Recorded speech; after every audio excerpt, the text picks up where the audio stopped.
ആർത്തവ സമയത്ത് അതികഠിനമായ വേദന അനുഭവപ്പെടാറുണ്ടോ? Hi, I am doctor Dhanuja Jose. I am a homoeopathy consultant. ആർത്തവ സമയത്ത് അടിവയറ്റിൽ അസ്വസ്ഥതയും വേദനയും അനുഭവപ്പെടാത്തവർ വിരളമാണ്. ചിലർക്ക് അടിവയറ്റിലും നടുവിലും വേദന, ഉൾഭാഗത്ത് വേദന, ഛർദിൽ, തലവേദന, തലചുറ്റി വീഴുക എന്നിവ ഉണ്ടാകാം. ചിലർക്ക് ശബ്ദം, മണം എന്നിവ അസഹ്യമായി തോന്നാം.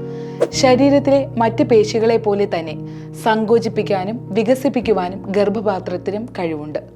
ആർത്തവ രക്തം പുറത്തേക്ക് തള്ളുവാനായി ഗർഭപാത്രം സങ്കോചിക്കുന്നു. ഇതാണ് ആർത്തവ സമയത്ത് വേദന ഉണ്ടാകാനുള്ള പ്രധാന കാരണം.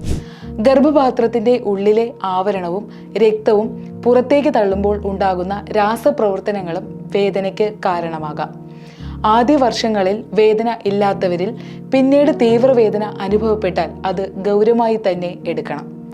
പ്രത്യുൽപാദനപരമായ സങ്കീർണതകൾ സൃഷ്ടിക്കുന്ന രോഗമാണ് എൻഡോമെട്രിയോസിസ്. ഗർഭപാത്രത്തിനെയും അണ്ഡാശയത്തെയും ബാധിക്കുന്ന ഈ രോഗം 15% കൗമാരപ്രായക്കാരിൽ കണ്ടുവരുന്നു. ആർത്തവ സമയത്തെ അതികഠിനമായ വേദനയാണ് ഇതിന്റെ ആദ്യ ലക്ഷണം. സ്കാനിംഗ് വഴി ഇത് കണ്ടുപിടിക്കുവാൻ സാധിക്കും.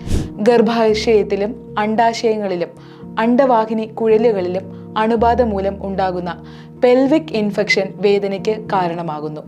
ആർത്തവ ശുചിത്വം ഇല്ലായ്മ, ലൈംഗിക ശുചിത്വക്കുറവ്, സുരക്ഷിതമല്ലാത്ത ലൈംഗിക ബന്ധങ്ങൾ എന്നിവയെല്ലാം ഈ രോഗത്തിന് കാരണമാകാം. ചികിത്സിച്ചു മാറ്റാൻ പ്രയാസമുള്ള ഈ രോഗം തുടക്കത്തിൽ തന്നെ കണ്ടുപിടിച്ചാൽ രോഗം വർദ്ധിക്കാതിരിക്കാൻ സഹായിക്കും. ആർത്തവ സമയത്തുള്ള വേദനയ്ക്ക് ഹോമിയോപ്പതി മരുന്ന് ലഭ്യമാണ്. ഇതിന് ഒട്ടും തന്നെ പാർശ്വഫലങ്ങൾ ഇല്ല.